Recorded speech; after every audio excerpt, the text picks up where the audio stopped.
different shape. And so to start, all I have to do is smash it down on the wheel and give it a few whacks. And if you look at it, it's pretty wobbly, isn't it? Yeah.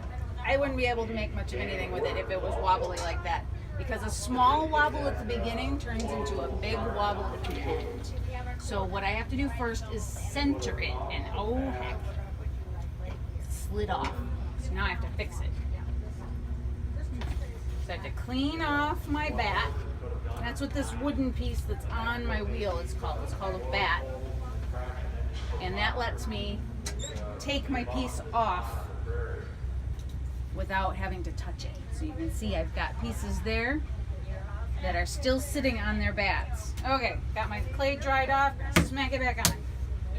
Try this again. Okay, so centering makes it so that the clay doesn't have any wobbles in it at all. And it's the hardest part to learn, is how to get the clay centered well.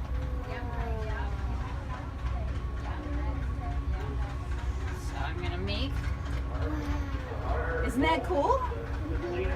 And what I have to do is push in and down at the same time, because if I only push in, it's gonna fly off like that first time. If I only push down, I'm just gonna make a pancake. So you gotta push in and down and hold my hands very still. And there's my centered clay. Now I'm gonna put a little dent in the middle because I'm going to start to open it. Now most potters will open with their thumbs or with their finger like this. And that's just putting a hole in. So if I were to use my thumbs, I would just go in like that. Can you see the hole there? But because I do a lot of pieces all the same in a row, I like to make sure that my bottoms are all the same thickness. So I have this tool. So when I push this through the clay and these hit the bat, I know that my bottom is that thick. So I'm going to do that. And there I've hit it. So I'm going to move it over to open that up a little bit. And now I've got my bottom, the thickness that I want. And then I can put my fingers in here, smooth it out. Smoothing the bottom keeps cracks from happening. Clay is like little plates. It's not really dirt. It's slippy plates of rock. Little teeny particles of rock.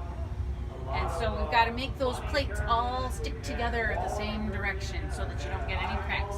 Okay, so I've got that opened and I've got my bottom smooth. Now I'm going to do my first pull, which is where I take clay from the bottom and I pull it upwards. And that's going to make it thinner and taller. Oh, like that one? Yeah. So there is pull number one. That doesn't look like a wine cup, does it? No. I got to make it taller, so I've got to do that again. And the bigger I get and the thinner I get, the slower I need to go.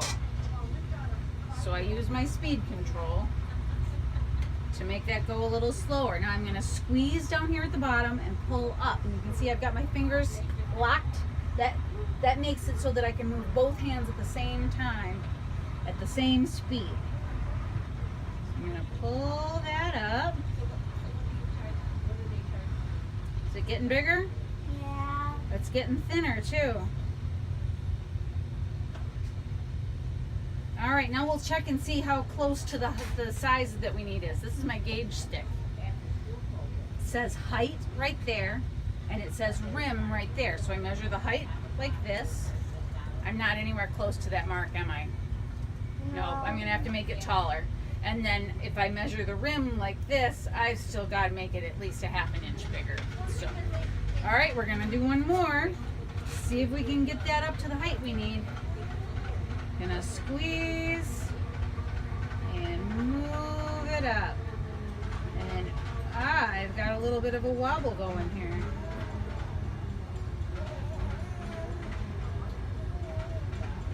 There we go. Do your hands ever get sticky after? They do. You get, can you see I've got, but the water keeps them from getting sticky. The water makes it so that the clay will slip through. And did you know that liquid clay, when you put a lot of water into clay, it's called slip. That's just its name.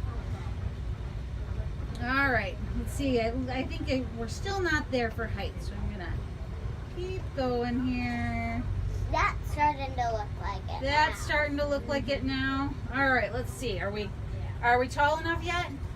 Almost. Almost. Okay. One more. One more try, and I'll go a little slower here so that I don't mess it up. Because if you go too fast, you can mess up something good. We don't want that. All right.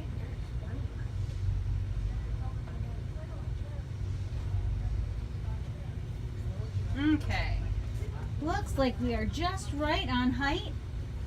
And my width is just right. So what I'm going to do is just make it a little bit rounder in shape.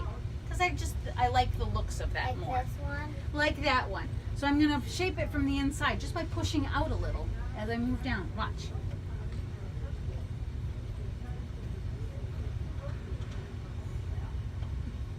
Isn't that cool? Have you ever done any pottery classes, Ellie? What do you think? Does that look about right?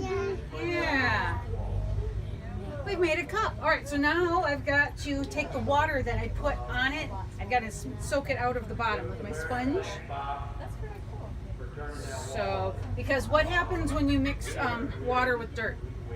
It makes slop. It makes mud, doesn't it? And we don't want mud because mud doesn't hold water. It is part water. So we're going to get that water out of the bottom so that we don't make our bottom of our cup into mud. And then I'm going to trim it just a little bit on the bottom. That shows me where I need to stop my glaze when I glaze my pieces. And then just clean it up. And we've got a cup all made. How about that? Cool. You know what I forgot? I forgot to smooth out the rim. It's an important step that I sometimes forget. I use the skin in between my fingers here. It makes a nice smoothing tool. All I have to do is go like this. Does it tickle? It doesn't. It feels nice and it feels slimy. So it's like playing with, Slime? like if you were to play with Greek yogurt. It feels like that. It's just really slippy. You're like pudding. So there's our cup. We're all done. Nice. And here, I'll show you. Okay, see how big this is?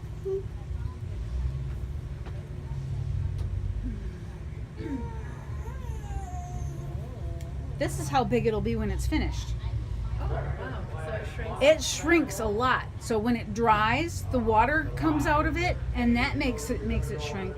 And then after I put the glaze on it and put it in the kiln, which is like a big, really, really, really hot oven, it gets past 2,000 degrees, and that makes those clay particles stick together and drives all the air out. That's called vitrification. It means turns it to stone, but that's the amount of shrinkage that you get. It's 12% shrinkage for this clay.